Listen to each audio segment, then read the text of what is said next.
Okay, take a step back. Take just one step back, please. I can't do this today. I can't handle this today. I'm not in the mood to be standing a little close to you. So if you could just step back.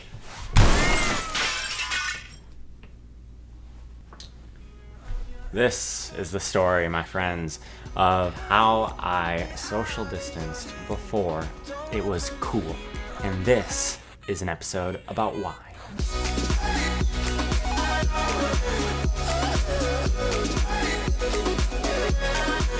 In junior high, I went to church, and I had my friends when I did acting up for the grade schoolers, but when I was down in junior high, I had literally no interest in talking to anyone my age. I wanted them to stay the heck away from me, and I wanted to stay the heck away from them.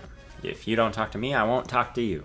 That's exactly what I wanted to say to them. However, I still had to go to service. And when I was this age, all of my friends were older than me, so they were all in high school, and so I was in the junior high around these people I didn't want to be with. So I'd always wait for service to start. I always had to get there early. And I would sit at this counter against the wall, and I would just sit there waiting for service. But I started realizing something. If I would just sit there looking like a lonely little kid, people who felt sorry for me would start coming up.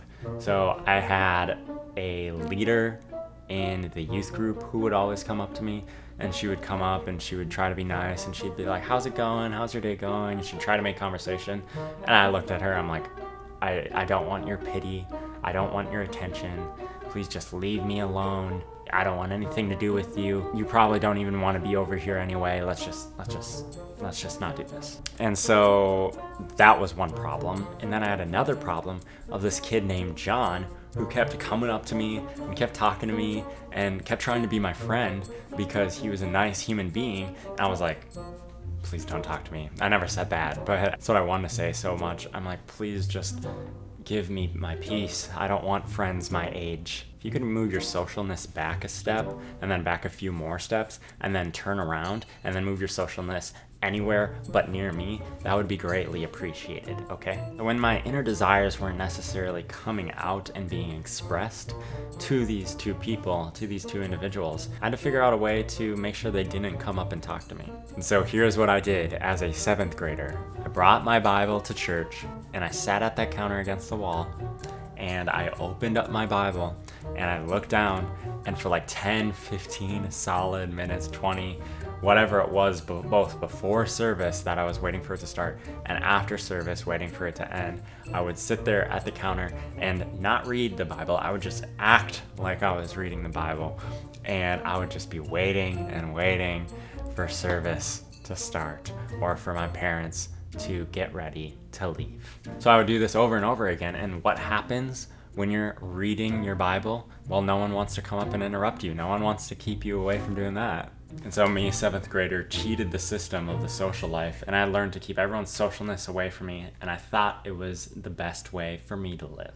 But years later, when I looked back at this, I asked myself, why was I so passionate about having these people stay away from me? Why was I so passionate about being on my own? Why was I so passionate about distancing myself from everyone's attempts at socialness? Why did I distance myself from other people's social skills and other people's social interest in me as a human being? And it's actually kind of sad because I realized that a lot of the reason I didn't want to talk to them was because I thought that me, loner boy over there, was better than them. I thought I was better than everyone in junior high. What's more than that, I didn't relate to them. I looked at those people who usually played video games or who sat on their phones, and I didn't feel like that was me. And so I wanted to distance myself from them. But really, below all that, the truth under all of that was that I was scared. I was scared that other people thought they were better than me. I was scared that they wouldn't be able to relate to me. I was scared of other people. I was scared of looking like an idiot. I was scared of not being able to be a good friend to them.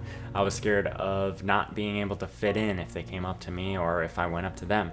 And so it was easier for me to sit against the wall, to look at this wall while everyone around me was interacting with each other, and to be secluded by myself because I was scared of what might happen if I interacted with anyone else. It took me literally years to crack out of my shell from that secluded young middle schooler. And funny enough, one of the people to help me crack out of my shell was a boy named John who joined the drama team, who became my friend, who who was my age, and the two of us clicked because a friendship had developed, and it all went back to the simple state of him coming up to me when I was sitting alone and being willing to be my friend. So I have two messages before we wrap up here. Number one, if you see a kid who is a loner sitting by himself, he might not necessarily view himself as a loner. You might feel justified sitting there. He might have his reasons. He might even kick you away or tell you to leave if you try to talk to him. And I would recommend go talk to him, go talk to her. Sure, they may reject you. It never hurts to try to be someone else's friend because you might actually end up being a really good friend of theirs. Secondly, to all the people who are sitting alone, who are social distancing themselves from everyone else's social lives because they're scared of interacting, they're scared of talking, they're scared of meeting people, they're scared of doing all of these different things. First off, I know what that's like, and I was you. If I would have stayed a loner back then, my life and myself would be completely different. Every single day that you live will affect something in your future. If you grow now, you will help yourself in the future. If you develop now, you will be able to help yourself in the future. If you create friends now, you'll be able to have experiences down the road in the future. So the longer that someone operates in fear of connecting with someone else, like I did, the less they'll be able to experience throughout their life, and the less they'll be able to look back on. So you sitting in the corner right there watching this video and avoiding all the other people around you will turn me off right now. I don't even care if you subscribe. I don't even care if you like this video. I don't even care if you comment below. No, leave this video right now. Go talk to them and say, hey, my name is Kevin Nichols and I am a person who wants to be your friend. What is your name? And then see what happens. And then once you did that, come back to this video, comment below. I want to know what happens when you go up and try to meet some people as a friend. Obviously, don't be weird, be yourself. And if you are weird, well, make sure it's a good kind of weird. Make sure it's a weird that's probably not going to send you to jail. All right, so for everyone else who wasn't avoiding their social lives while watching this video, feel free to subscribe below, feel free to hit that like button, and feel free to comment if you have ever been scared of talking to someone else. Thanks for watching, thanks for being awesome, and I'll talk to you in the future. Now go live your story.